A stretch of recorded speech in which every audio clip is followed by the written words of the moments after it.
What is the gospel? Common question to lalo na ng mga bago pa lang sa pananampalataya.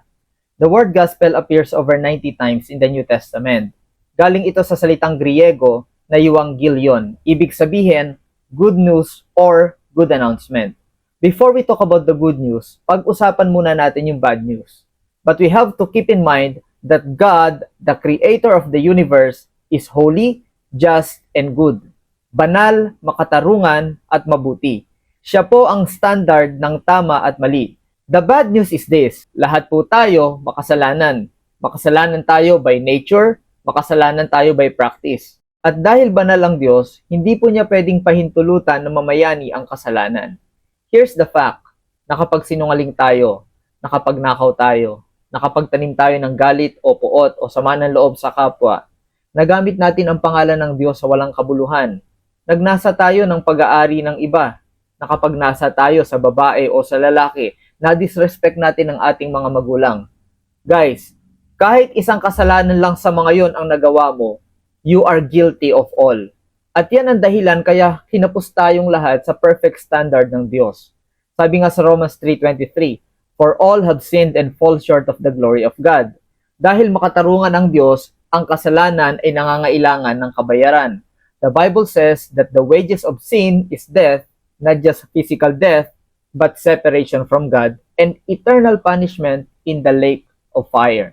Hindi ito dahil masama ang Diyos, kundi dahil makatarungan siya. At hindi pwedeng palampasin ng isang mabuting hukom ang kasalanan. The problem is this: we cannot save ourselves. Hindi sapat ang good works, hindi sapat ang religion, hindi sapat ang donation, charity, pagiging mabait, pagiging mabuti. None of that will work. Kahit gaano pa karami ang gawin nating mabuti, hindi po nito mabubura ang ating kasalanan. Kumbaga sa korte, kahit may good deeds ka na ilatag o i-present sa judge, kung guilty ka, may parusa pa rin, may hatol pa rin. You are guilty of sin. You deserve to be punished. You deserve hell. That is the bad news. But now comes the good news. And the good news is, God is good.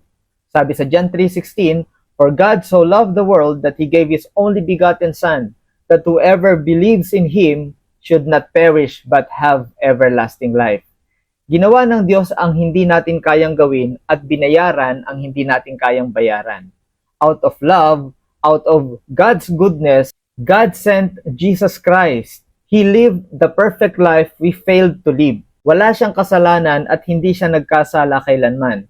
Then He willingly died on the cross, hindi para sa kanyang kasalanan, kundi para sa ating kasalanan. On the cross, Jesus took the punishment we deserve. At bago siya namatay, He said a very powerful word, tetelestai. It means, it is finished. Bayad na, kumpleto na, wala nang idadagdag pa. 3 days later, muli siyang binuhay, proving that the payment was accepted by God and that death was defeated. So how can you be saved? Paano ka ba maliligtas? Tandaan po natin that we cannot be saved by our good works. We cannot be saved by religion. Hindi din tayo pwedeng iligtas sa mga ritual. Hindi rin po tayo pwedeng maligtas sa pamamagitan ng pananampalataya plus mabuting gawa. But by faith alone, in Christ alone. The Bible says, "Believe in the Lord Jesus Christ and you will be saved, you and your household." To believe means to trust Jesus alone and His finished work for salvation. Ang kaligtasan ay hindi natin pinaghirapan. Ito ay kaloob ng Diyos na ating tinatanggap sa pamamagitan ng pananampalataya. Ngayon ang araw ng kaligtasan para sa iyo, kapatid. Naririnig mo ang gospel, ang mabuting balita. Paniwalaan mo ng buong puso, sumampalataya ka sa Panginoong Yesus. Sabi nga sa kasulatan, walang sino mang sumasampalataya sa Kanya ang mapapahiya. God bless.